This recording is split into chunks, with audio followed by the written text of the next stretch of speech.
Existe algo nessa música que a torna diferente de todos os outros hits de Linkin Park. Nela, Chester não apenas revelou sua luta contra a cruel doença que tirou sua vida, mas também expôs ao mundo a raiz de todos esses problemas, os terríveis traumas da sua infância. Hoje vamos revelar a história por trás de Crawling, de Linkin Park. Eu sou o Guilherme e você está no Decifra Hits.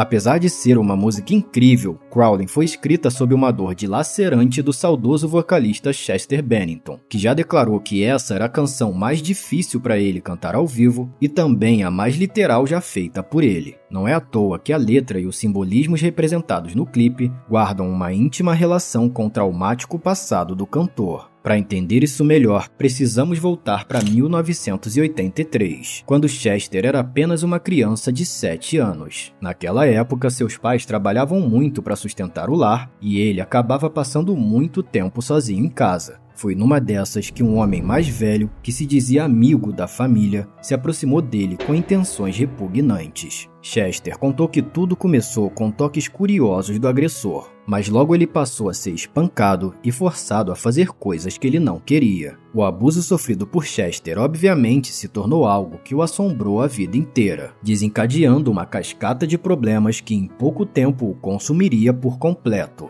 E aqui vemos a primeira referência a esse evento logo no título da música, o qual também inicia o refrão.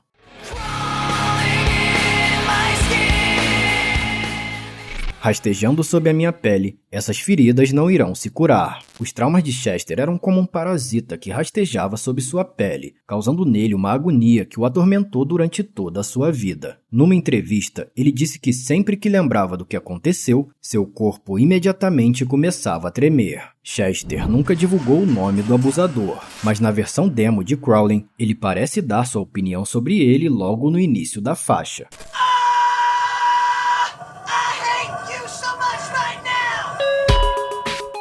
Como era muito novo, ele estava confuso, assustado e não contou para ninguém por medo do abusador querer se vingar, de sua família achar que ele estava mentindo ou ainda achar que ele era homossexual, algo que seria abominável para sua família conservadora. Tudo isso gerou nele uma enorme angústia e aflição, onde ele se sentia desconfortável dentro do seu próprio corpo, o que ele também relata na letra. O desconforto se apossou de mim eternamente, me distraindo, reagindo. Infelizmente, o pesadelo de Chester estava apenas começando. Quando ele completou 11 anos, seus pais se divorciaram e Chester passou a ficar sozinho por muito mais tempo do que antes, o que apenas fez aumentar a frequência dos abusos que ele sofria. Sua mãe não estava por perto, pois tinha perdido a sua guarda, e seu pai era emocionalmente instável, além de trabalhar por longos períodos como detetive de polícia. Sabe o que é o mais trágico nisso? O pai de Chester era especializado em casos de abusos contra crianças, mas não foi capaz de proteger o próprio filho. Se sentindo abandonado e desprotegido, o pavor passou a tomar conta de Chester, que ainda aos 11 anos tomou um perigoso caminho para tentar controlar esse medo, mas que rapidamente o jogaria numa espiral irreversível para o fundo do poço: o uso de drogas.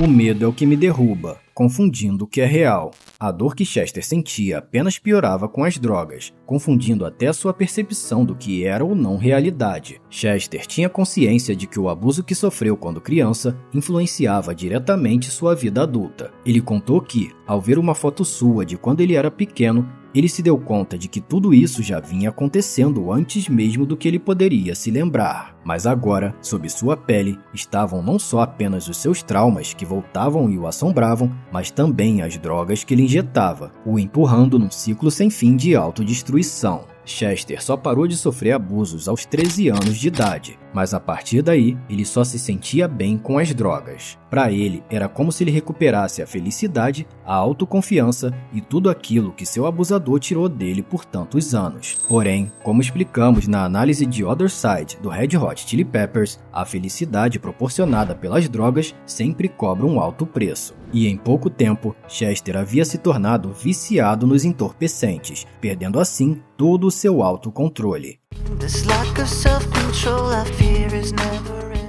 Temo que essa falta de controle nunca vá ter fim.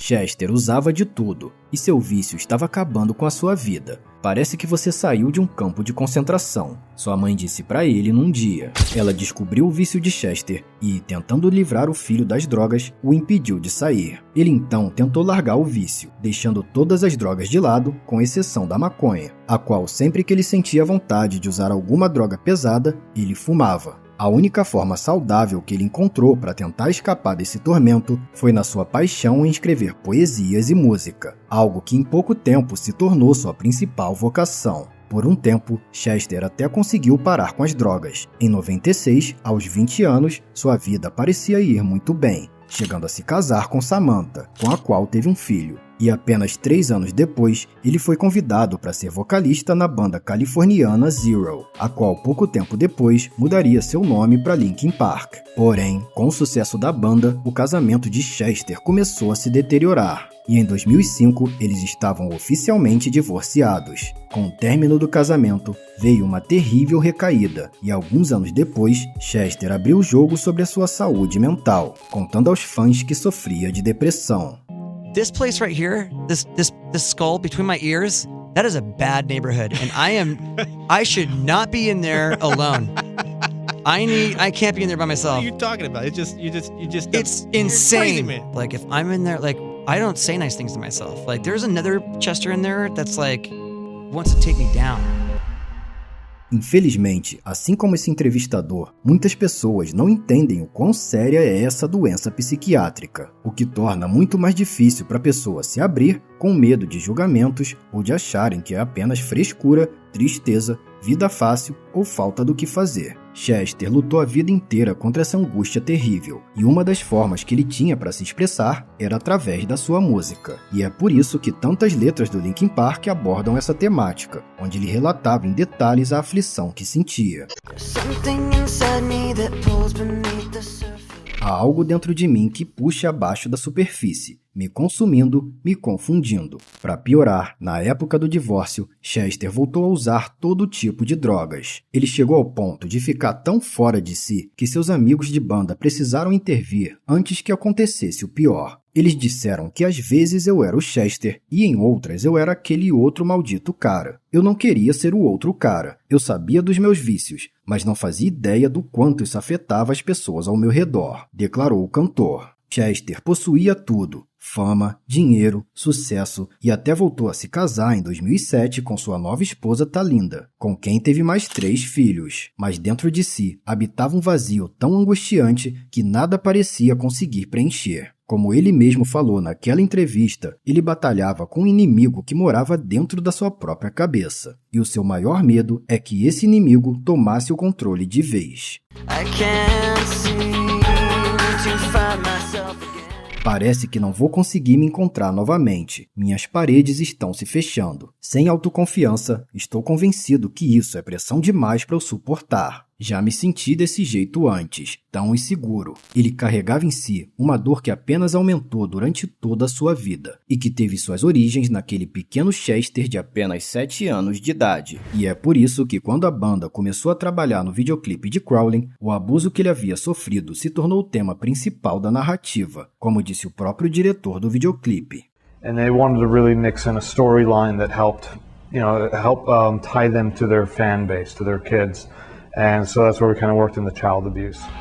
Assim como a música, o clipe começa com o que parece ser o som de algo sendo sugado pelo ralo de uma pia, uma metáfora de como Chester se sentia sobre si mesmo. A boneca, em contraste com as bijuterias, indica que estamos no quarto de uma jovem que acabou de entrar na adolescência. Em seguida, vemos a jovem no banheiro, chorando lágrimas escuras como se fosse uma mistura de maquiagem com sangue, representando todo o peso que ela carregava com tão pouca idade. As marcas de hematomas nos braços, ainda doloridos, e ao redor dos olhos da menina denunciam o motivo das lágrimas. Esse motivo é o mesmo que abre a maçaneta do banheiro e se aproxima por trás da jovem. Um homem aparentemente muito mais velho do que ela. Quando ele a toca em seu ombro, seu mundo desaba, e ela busca refúgio se isolando em seu interior. Ali parece ser um lugar seguro, mas infelizmente não por muito tempo, já que seu subconsciente é repleto de traumas que aqui são representados na forma de cristais azuis que poderiam ter facilmente dilacerado a menina se não fosse por um detalhe.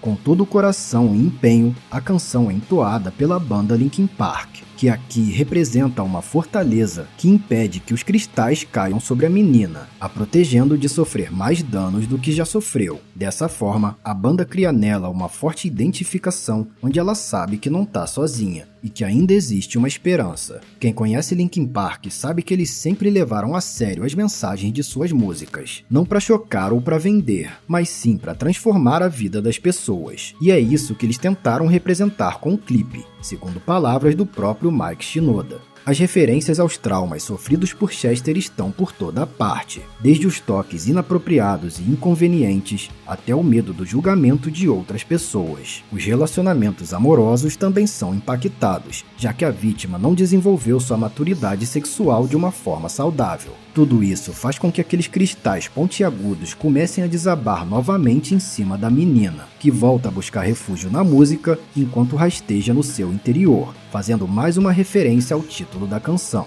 Quando se isola nesse lugar, ela não tem cicatrizes e nem hematomas, mas por mais que ela se esforce, ela sempre acaba encontrando dentro de si aquela cena que ela tentou esquecer. É exatamente nesse momento que Chester canta.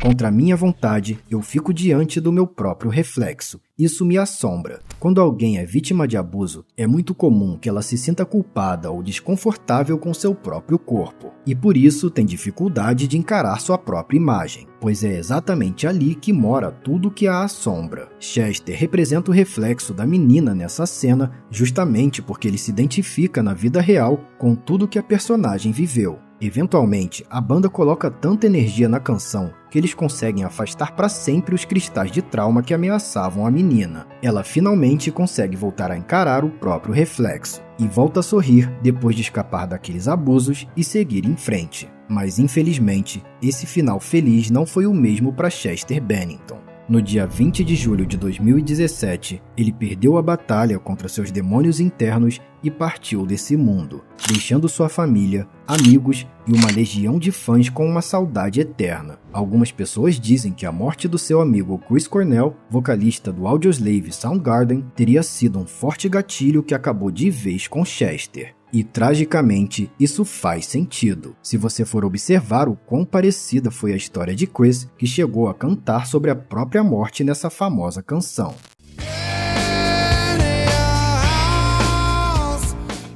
Se quiser saber mais sobre essa história, é só clicar nesse vídeo. Muito obrigado pela sua companhia e te espero no próximo vídeo.